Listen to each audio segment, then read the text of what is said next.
और अब बात करेंगे शारदीय नवरात्र की, क्योंकि आज से शारदीय नवरात्र की शुरुआत हो रही है। मां शैलपुत्री की आज पूजा अर्चना हो रही है।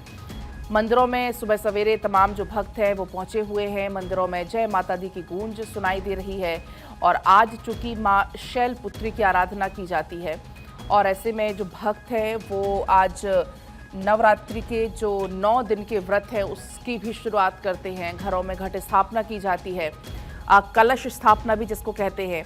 और सुबह सवेरे से ही लोग तमाम अपने मंदिरों में अपने देवी की पूजा करने के लिए, देखिए कोई यहाँ पर अखंड ज्योत लेकर पहुँचा है, कोई अपने मन में मुरादें लेकर पहुँचा हुआ है।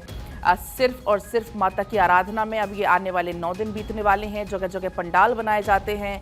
माँ का ध्यान करते हुए कलश की स्थापना करें, माँ शैलपुत्री के चित्र को स्थापित करें, माँ शैलपुत्री को कुमकुम अक्षत का आप लगाएं। इसके बाद माँ शैलपुत्री का ध्यान करें, उनके आज मंत्रों का जाप करें। माँ शैलपुत्री को सफ़ेद रंग बहुत प्रिय है। माँ खुद भी सफ़ेद रंग आज पहनती हैं और ऐसे में कहा जाता है कि अगर आप माँ शैलपुत्री को सफ़ेद रंग के पुष्प अर्पित करेंगे तो माँ आपकी मनोकामना पूरा करेंगी। माँ शैलपुत्री की आरती आप करें, भोग लगाएं। और ऐसे में ये तस्वीरें आप देखिए, आने वाले 9 दिन आपको कुछ ऐसी ही तस्वीरें देखने को मिलने वाली हैं जहाँ पर हर कोई माँ की भक्ति में डूबा हुआ नजर आने वाला है। मंदिरों में आपको ऐसे ही रौनक दिखने वाली है। तमाम चूंकि पंडाल भी बनाए जाते हैं खास तौर पर इस शारदीय नवरात्र में, तो ऐसे में अब वो तस्वीरें भी बहुत सुंदर देखने को मिलेंगी क्योंकि बड़े बड़े पंडाल बनाए जाते हैं। अब फिलहाल ये तस्वीरें हैं अलग अलग मंदिरों से आपको हम दिखा रहे हैं जहाँ पर आप देखिए कितनी संख्या में भक्तजन, अभी सिर्फ 6 बज रहे हैं और ऐसे में कितनी संख्या में तमाम जो भक्त हैं वो पहले से ही माता की आराधना में आपको लीन नजर आ जाएंगे।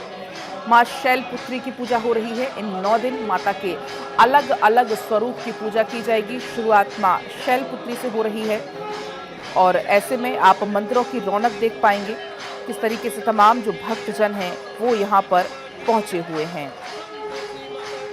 तो अगर हम बात करें आज की घट स्थापना के मुहूर्त की तो वो भी आप जान लीजिए, क्योंकि आज माँ शैलपुत्री की पूजा हो रही है। दूसरे दिन होगी माँ ब्रह्मचारिणी की, तीसरे दिन चंद्रघंटा, चौथे दिन कुष्मांडा, 5वें दिन स्कंद माता, 6ठे दिन कात्यायनी, फिर कालरात्रि, महागौरी और फिर सिद्धिदात्री की आराधना की जाएगी। और खास बात यह है कि इस बार जो माता है वो गज पर विराजमान होकर आ रही हैं। गज मतलब हाथी, और हाथी वैसे भी लक्ष्मी का वाहन माना जाता है और ऐसे में कहा जा रहा है कि इस बार की जो नवरात्रि है वो बहुत खास है। अगर आप सच्चे मन से माता की आराधना कर रहे हैं तो माता आपकी हर एक मनोकामना को पूर्ण करेगी, क्योंकि जो देवी पुराण है उसके अनुसार हाथी को ज्ञान और समृद्धि का कारक माना जाता है, माता लक्ष्मी का वाहन माना जाता है। अगर आज आप कलश स्थापना कर रहे हैं तो सूर्योदय से लेकर शाम तक आप कलश स्थापना कर सकते हैं।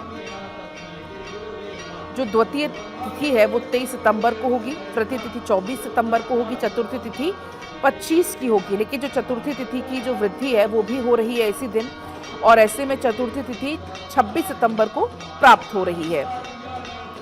तो आपको बता दें कि आज का दिन खास इसलिए भी है क्योंकि आज हस्त नक्षत्र, ब्रह्म योग और सर्वार्थ सिद्धि का योग बन रहा है। और ऐसे में अगर आप कलश स्थापना करना चाहते हैं तो ये शुभ मुहूर्त अभी शुरू हो चुका है 6:09 से, जो कि 7:40 तक चलेगा। तो आप ऐसे में कलश स्थापना कर सकते हैं। और अगर आप इतने सुबह सवेरे नहीं कर सकते हैं तो आप 9:11 से लेकर 10:43 तक आप कलश या घट स्थापना कर सकते हैं। सुबह में अगर आप कलश स्थापना नहीं कर पा रहे हैं यानी कि 11 बजे तक, तो फिर आप 11:49 से लेकर 12:38 तक आप कलश स्थापना कर सकते हैं।